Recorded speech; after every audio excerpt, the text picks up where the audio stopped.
नमो ओं विष्णुपादाय कृष्णप्रेष्ठाय भूतले श्रीमते भक्तिवेदांत स्वामिन्निति नामिने नमस्ते सारस्वते देवे गौरवाणी प्रचारिणे निर्विशेष शून्यवादी पाश्चात्य देशतारिणे जय श्री कृष्ण चैतन्य प्रभु नित्यानंद श्री अद्वैत गदाधरा श्रीवासादि गौर भक्त वृंद हरे Krishna Krishna Krishna Hare Hare Hare Ram Ram Ram Hare Hare.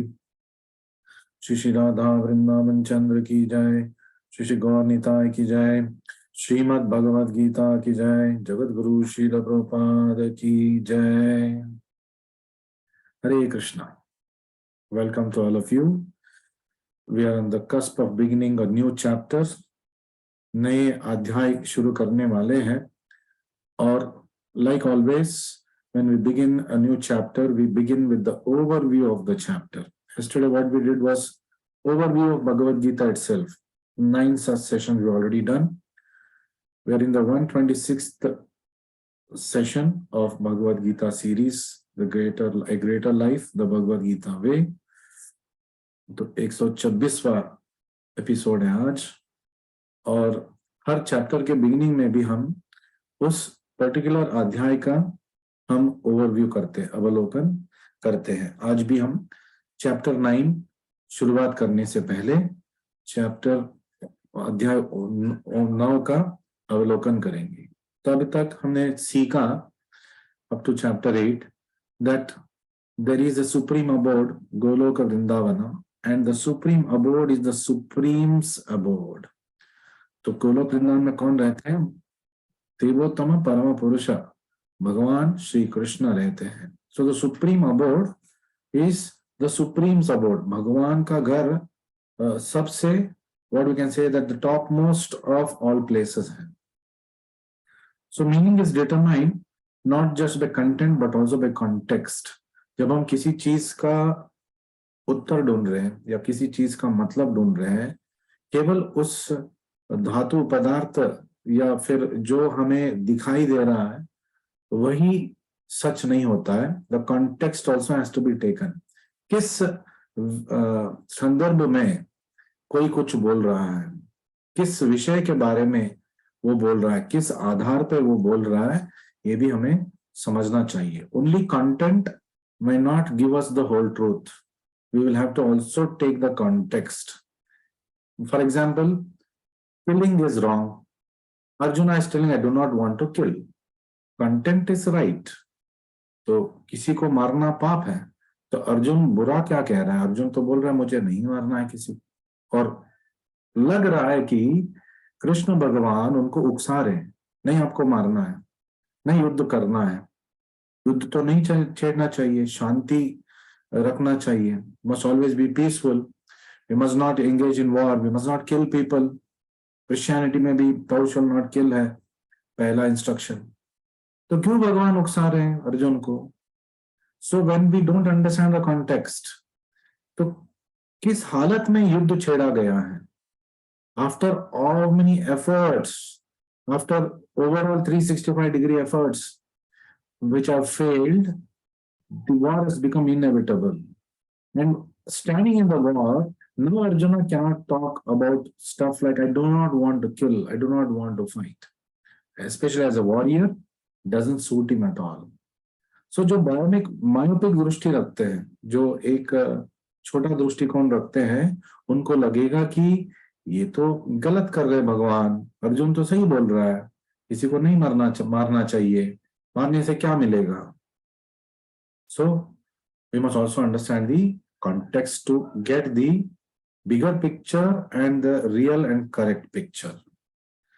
So everything is in Krishna. ये भी हमने सीखा कि सब कुछ कृष्णा के अंदर समा है, and Krishna is in everything. और भगवान श्री कृष्ण सब के अंदर भी है, सब पदार्थ के भी अंदर है। ब्रह्म संहिता में हमने सीखा है, एकोपिसो रचयितुम जगदंड कोटिम यच्चक्तिरस्ति जगदंड चयायदन्तः अंडांतरस्थ परमाणु चयांतरस्थम। भगवान और भगवान की शक्ति अभिन्न है. They are not separable. They are not separate. They cannot be separated.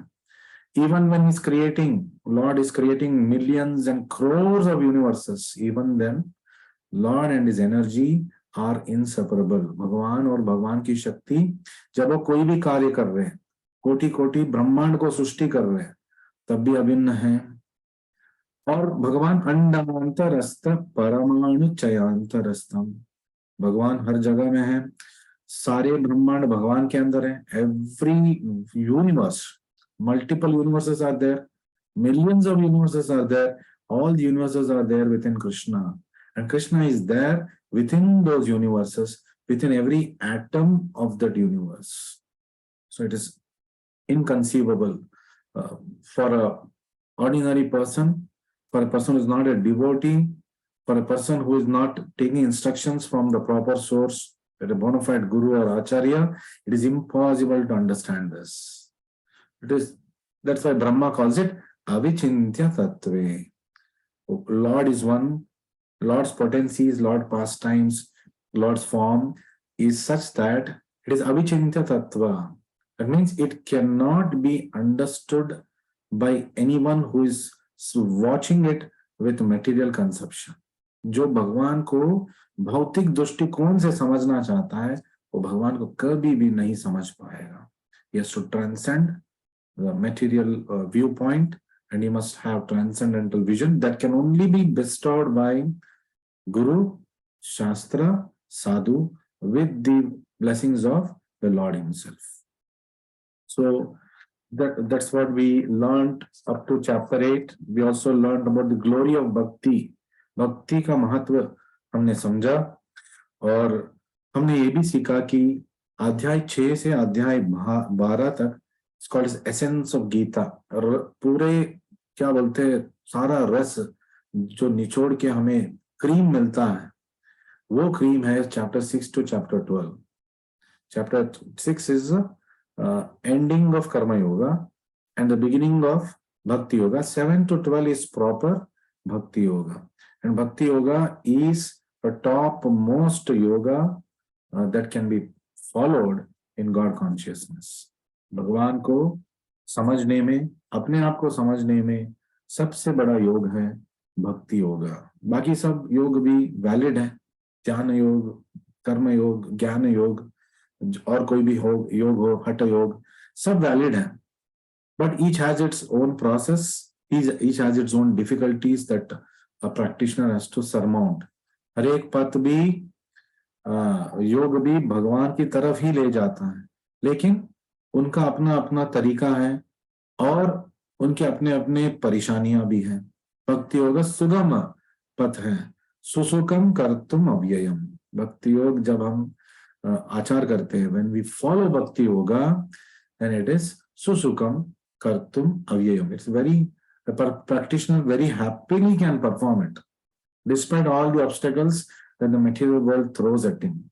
भौतिक जगत में रहने के कारण अनेक अनेक हर्डल्स को फेस करना पड़ता है, लेकिन फिर भी एक भक्त इस पथ पे जब चल पड़ता है, उसका जीवन मंगलमय हो जाता है, सुगम हो जाता है.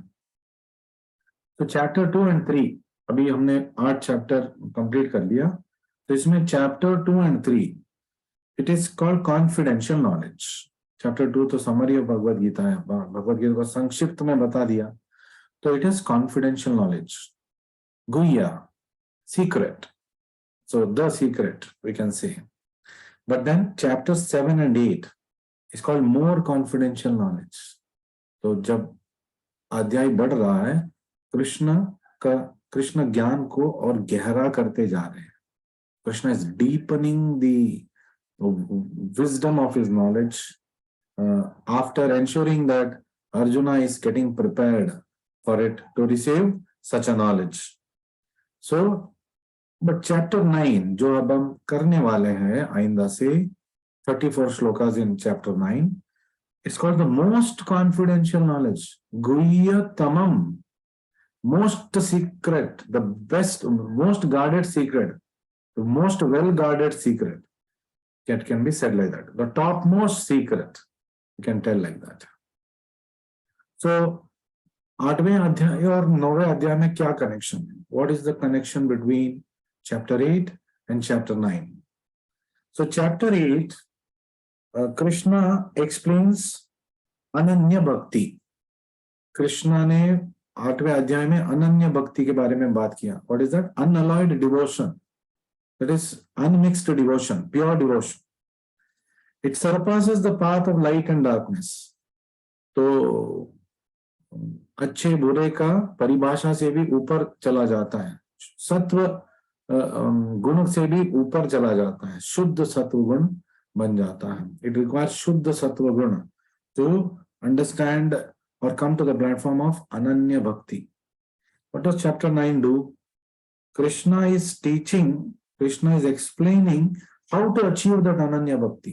कैसे वो अनन्य भक्ति को हम प्राप्त करें अपने जीवन में, इसका जो मार्ग है कृष्णा 9वें अध्याय में हम सबको बताते। अब तक बहुत थियरी बता लिया कृष्णा ने, बहुत सारे ऑप्शंस दे दिया कृष्णा ने, ये कर सकते हैं वो कर सकते हैं, लेकिन वो उन्होंने कंक्लूड किया कि लेकिन सबसे बड़ा योग है भक्ति योग, सबसे सुलभ योग है भक्ति योग, सबसे श्योर फायर योग है भक्ति योग।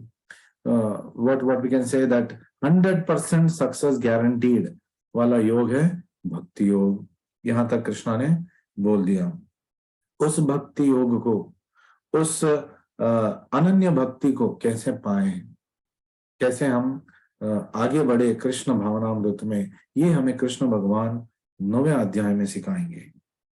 It supplies specific knowledge required for performing that most confidential yoga. Most confidential yoga, गुह्यतमम जो योग है, वो हम कैसे आचार विचार तो हमने जान लिया, कैसे आचार में लेके आए, ये सिखाएंगे भगवान श्री कृष्ण 9वें अध्याय के बोधन के द्वारा। Specific knowledge he will give us. So chapter 7 and chapter 9. Chapter 7 क्या था? Knowledge of the absolute. Chapter 9 क्या है? Most confidential knowledge. दोनों knowledge है. So both deals with knowledge. So and 8th chapter is dealing with attaining the supreme. So 9th chapter includes knowledge plus attaining that supreme in the topmost platform called Bhakti Yoga. भक्ति योगा के स्तर पे कैसे भगवान को हम अनन्य भक्ति के द्वारा प्राप्त कर सकते हैं, ये हम समझेंगे 8वें अध्याय में, सॉरी 9वें अध्याय में। एंड वरना आप देखेंगे अध्याय 7 और अध्याय 9 वर्चुअली सिमिलर है, उसमें जो कहा गया है वही 9वें अध्याय में भी कह रहे, लेकिन is making the knowledge more deeper. Krishna is taking us into the depths of Bhakti Yoga further in chapter number 9. So what is the breakdown of chapter 9? How is this chapter divided? There are 34 shlokas. So section 1 to section 4, it's divided into 4 sections. Section 1, shloka number 1 to shloka number 3. The first 3 shlokas, 9.1 to 9.3. What does it deal with? It deals with the most important aspect of bhakti, the most preliminary aspect of bhakti, the starting point of bhakti. Regardless of that, it is the most important aspect of bhakti. What is that? Shravanam, hearing. तो पहले 3 श्लोक में the qualifications and disqualifications for proper hearing. कौन भगवत गीता को, इस ज्ञान को समझ सकता है, कौन नहीं समझ सकता है, क्या है इसका क्वालिफिकेशन, इसके लिए हमें क्या क्वालिटीज चाहिए, ये एक्सप्लेन करते हैं भगवान Shri Krishna. So then section 2, श्लोका number 4 to shloka number 10, 9.4 to 9.10. What does it deal with? It deals with Aishwarya Jnana. So knowledge of the absolute is chapter 8. I mean, knowledge attaining the supreme is chapter 8. Knowledge of the absolute is chapter 7. दोनों का सम्मिश्रित बोधन हो रहा है chapter 9 में। So Aishwarya Jnana. So what is the Aishwarya Jnana? The relationship of Krishna with the material world. Krishna और भौतिक जगत में क्या संबंध है, हाउ, कैसे कृष्ण जुड़े हुए हैं भौतिक जगत में या कैसे नहीं जुड़े हुए हैं, ये ज्ञान हमें मिलेगा We come to know what is opulences also. It's called Aishwarya Jnana. So why is this Aishwarya Jnana given? Whereas we are talking about bhakti, तो हमें ऐश्वर्य के बारे में जानने की क्या जरूरत है? So आगे हम देखेंगे why it is necessary. So the analogy used here is to explain this Aishwarya Jnana is the sky and the wind. We will learn about it when we read the purports of shloka number 4 to shloka number 10. Section number 3. श्लोका number 11 to श्लोका number 25, 11वें श्लोक से 25वें श्लोक 9.11 to 9.25. What does it deal with? It deals with the aspect how who neglects bhakti and who does not neglect bhakti. So it concludes that fools, मूढ़ आत्मा, ये भक्ति को निर्लक्ष्य करते हैं. They neglect bhakti. Fools neglect bhakti. And who does not neglect bhakti? Devotees. Those who are divine or having divine quality do not neglect bhakti. जो आध्यात्मिक परिभाषा समझते हैं, जो भक्त है, वो भगवान के भक्ति को कभी निर्लक्ष्य नहीं करते. And in the last section, section 4, shloka number 26 to 34, 26वें श्लोक से 34वें श्लोक तक 9.26 to 9.34. What does it deal with? The glories of devotional service. भक्ति के बारे में गुणगान किया गया है, भक्ति के बारे में ग्लोरीफाई किया गया है कृष्ण भगवान के द्वारा. So Krishna himself is vouching for bhakti yoga, the practice of attaining him through the process of bhakti. So there is no second thought about it. There may be many other Mayavadis, Atavadis, other yogis who claim that theirs is the best process. So we don't have to go anywhere. We have to just listen to what Krishna is telling us. And Krishna here is glorifying the path of bhakti. Going further in the 12th chapter, which is devotional service, Krishna talks exclusively about devotional service. तो केवल भक्ति के बारे में, शुद्ध भक्ति के बारे में और भक्ति के अनेक स्तर के बारे में कृष्ण भगवान बताएंगे. भक्ति में भी अनेक स्तर है. There are different levels.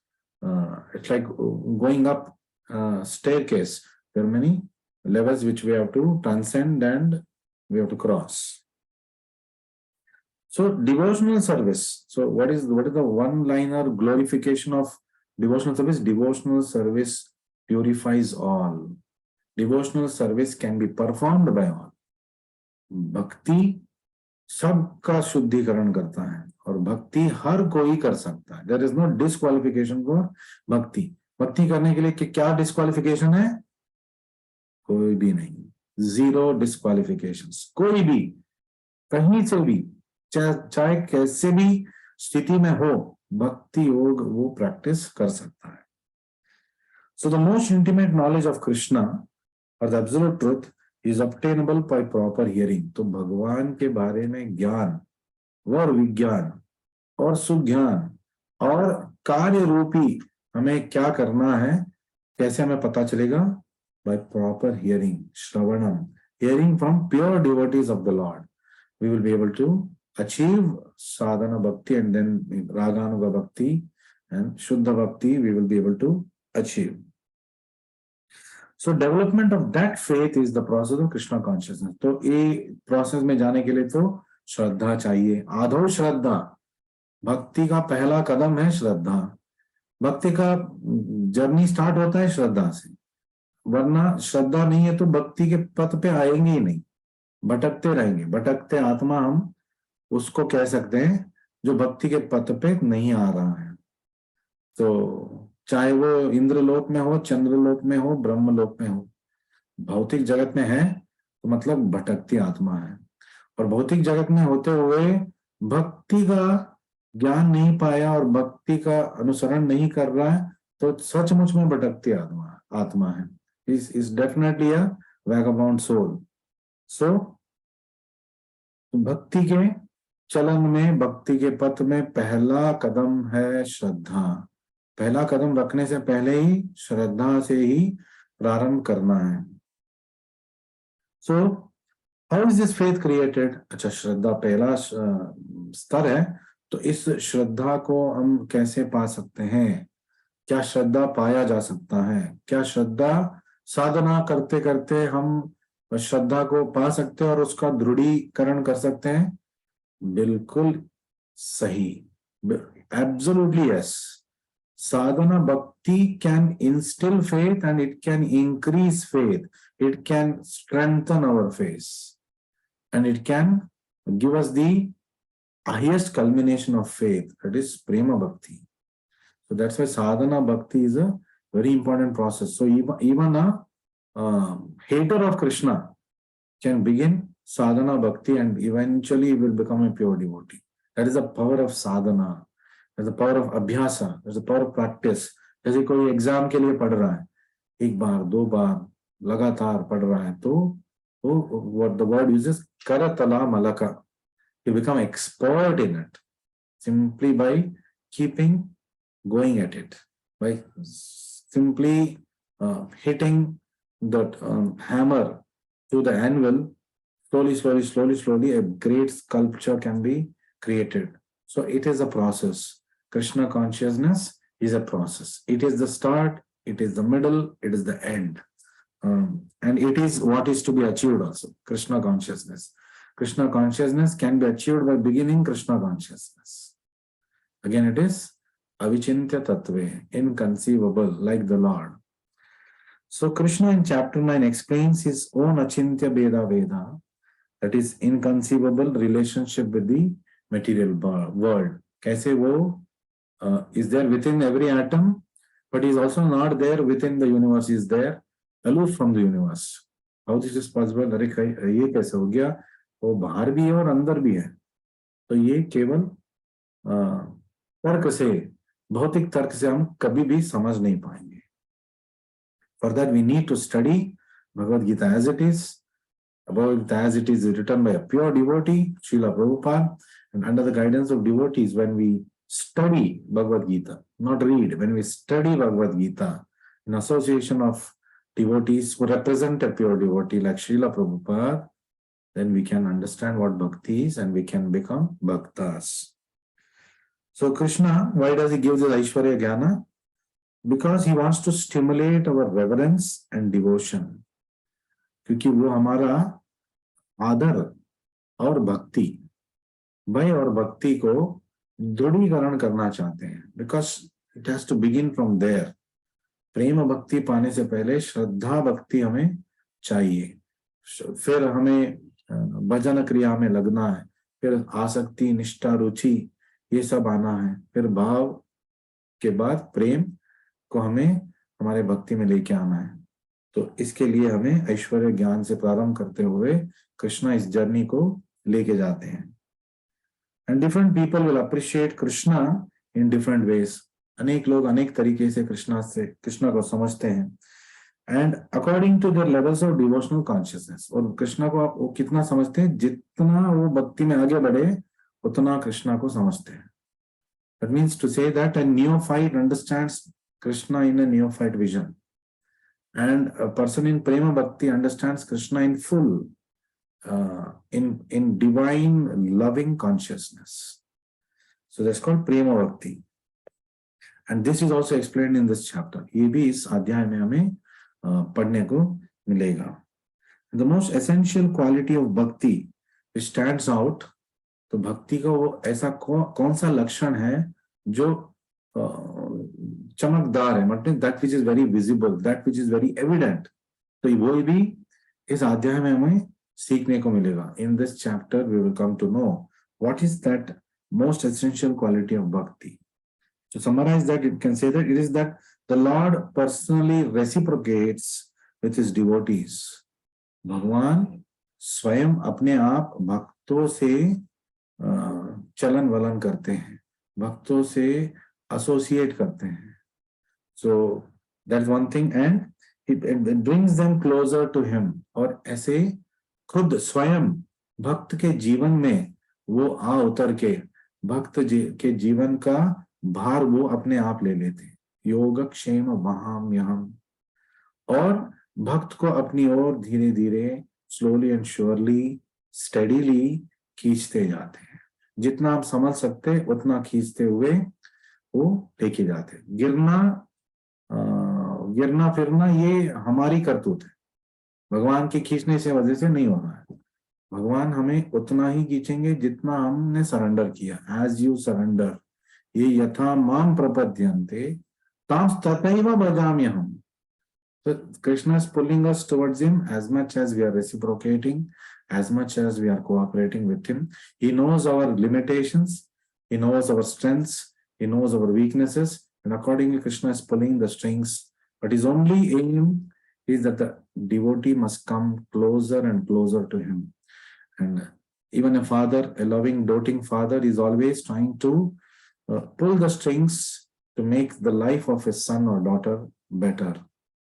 And he knows how much strings to pull, when to pull, how to pull.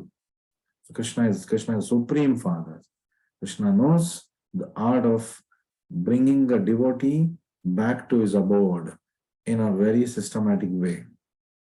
So, who can attain Krishna?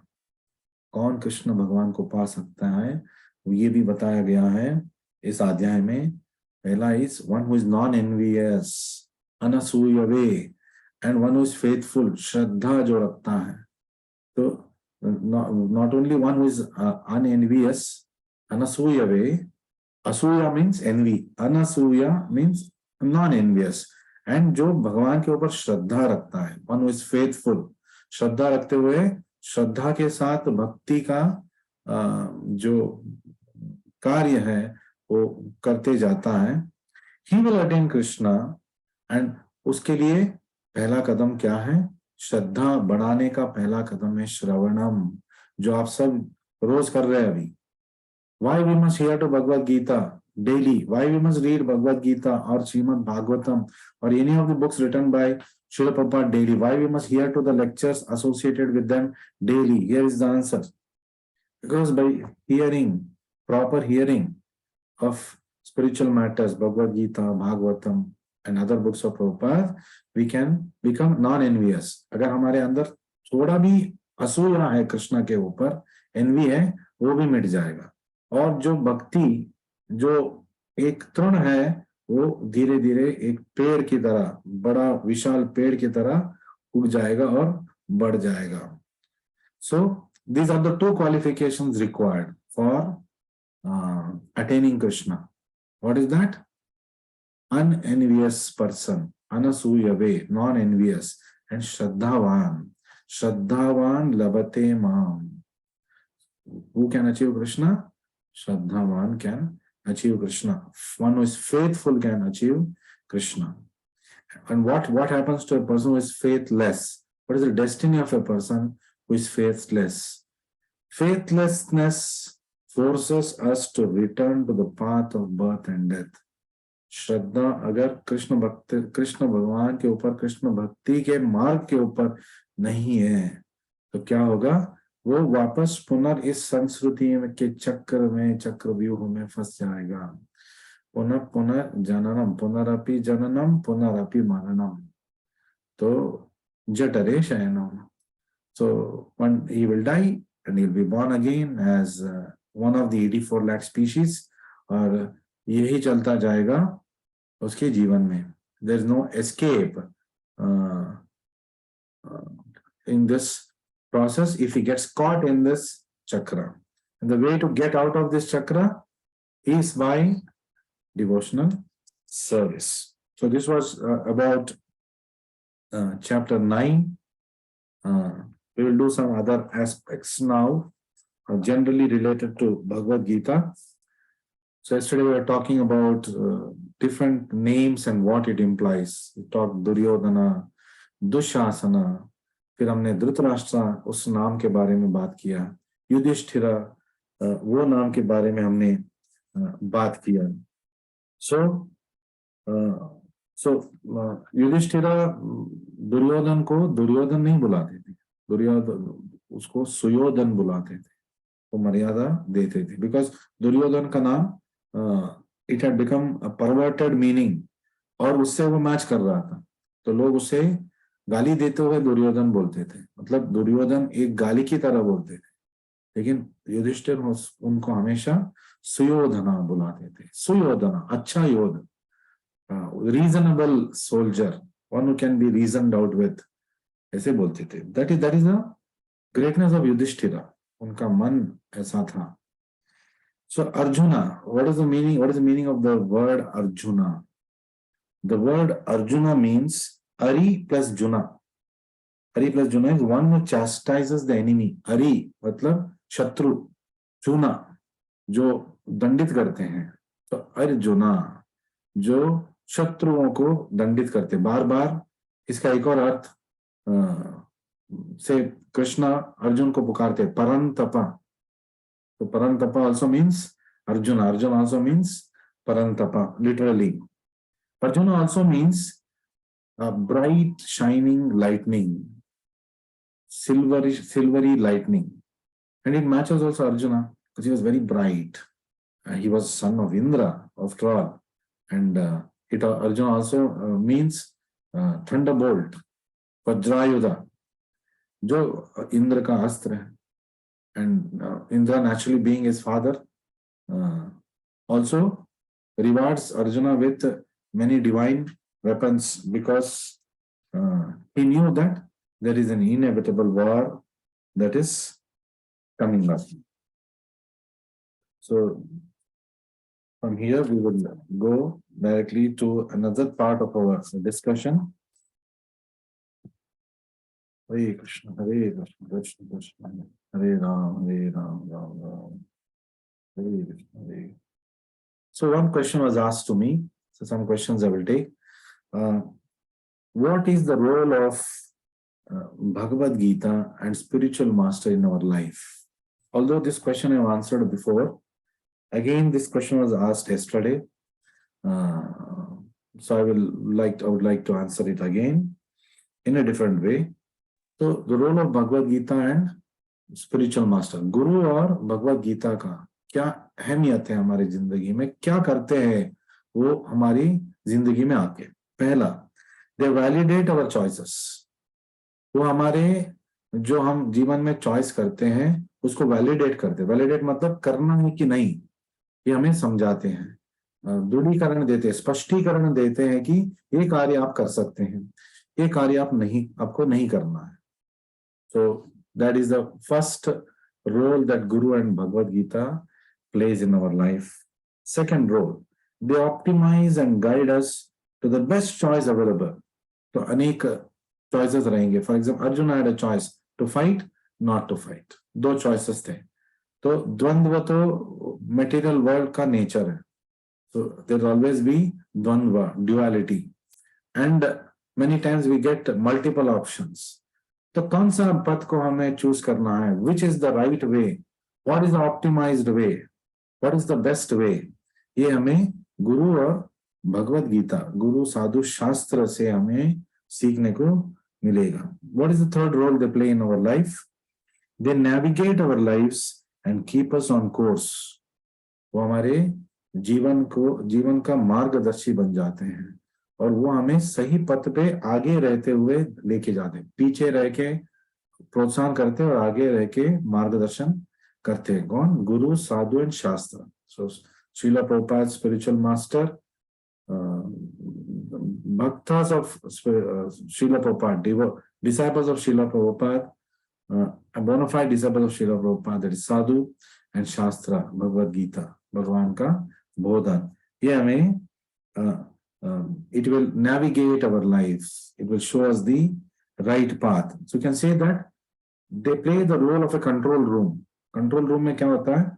वो they are seeing where we are going, where we are heading, और instructions आ सकते हैं कि आप गलत दिशा में जा रहे हैं, आपको रिकोर्स करना है. जैसे कि पायलट को कंट्रोल रूम से इंस्ट्रक्शन मिल रहा है, आप उड़ान तेजी से जा रहे हो, आपको थोड़ा स्लो डाउन करना है. आप बहुत ऊंचे जा चुके हो, डेंजर जोन में हो, आपको थोड़ा नीचे आना है. या फिर आप बहुत नीचे हो, आपको ऊपर जाना है. सो आप बहुत तेजी, आप गलत दिशा में जा रहे हो, आपको रिकोर्स करना है. This is the role of control room. They are being constantly monitored. When we surrender to Krishna, When we surrender to spiritual master, they take our lives in their hands and they constantly monitor us for our betterment. So it does not mean that our freedom is curtailed. Many people believe that, oh, if I surrender to Krishna, if I surrender to Guru, then मेरा व्यक्तित्व तो खो जाएगा, मेरा independence स्वातंत्र खो जाएगा. No, we become more independent by surrendering to them. It seems like a paradox. It's like traffic signal.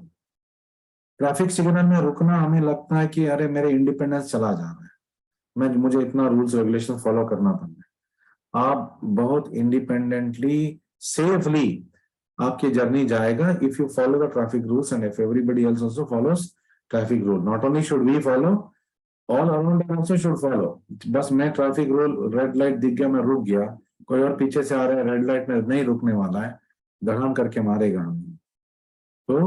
So even for our own safety, we must make sure that others around us are also following traffic rules and we must enforce it, or we must tell them to follow it. ठीक वैसे ही हमें भगवद गीता का अध्ययन करना चाहिए. और प्रचार क्यों करना चाहिए? यही रीजन के लिए.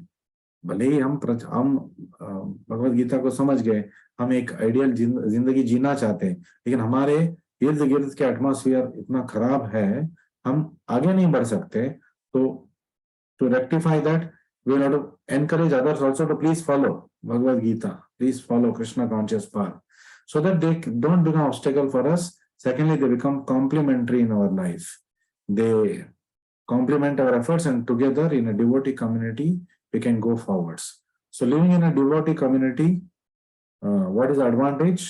The advantage is all of them are like-minded people. They might not be like-minded in terms of their personal nature, but the goal is the same. Everybody in Vrindavan Chandrodaya Mandir, what is their goal? To construct Vrindavan Chandrodaya Mandir, to please Srila Prabhupada, to worship Radha Vrindavan Chandra, to glorify Radha Vrindavan Chandra, and to become an able disciple of Srila Prabhupada and a staunch devotee, pure devotee of Krishna. This is the common aim of everybody who is there. They might have their personal lives, they might have personal differences, somebody might have good qualities, somebody might have not so good qualities, but the point is they're all moving in the same direction. तो रोते रोते हंसते हंसते हाथ पकड़ते हुए झगड़ा करते हुए एक दिशा में हम जा पाएंगे जब हम भक्तों के संग में हम रहेंगे. Why रोते रोते? Because we are also not pure devotees. हम भी गलतियां करेंगे, दूसरे लोग भी गलतियां करेंगे. तो जब वो गलती करेंगे हम सुधारेंगे, हम संभालेंगे, हम गलती करेंगे वो सुधारेंगे, वो संभालेंगे.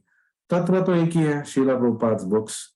All the knowledge is coming from books of Srila Prabhupada. That is also common. We are all studying the same scriptures, books of Srila Prabhupada. We are not studying different books.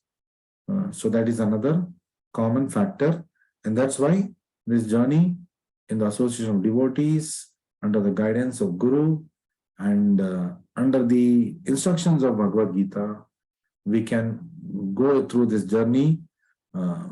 We can say that with less friction, not with less obstacles to either, but with less friction in our path. Although there might be personal friction between devotees, we must not look at that. That is all material in nature. We're looking at the transcendental matter. We're looking at spiritual situation. So thank you very much for joining me today. We will again come back tomorrow at the same time and start with chapter 9, Shloka 1 and onwards. Thank you very much for joining me. Hare Krishna, Krishna Krishna, Hare Ram, Ram Ram, Hare Hare.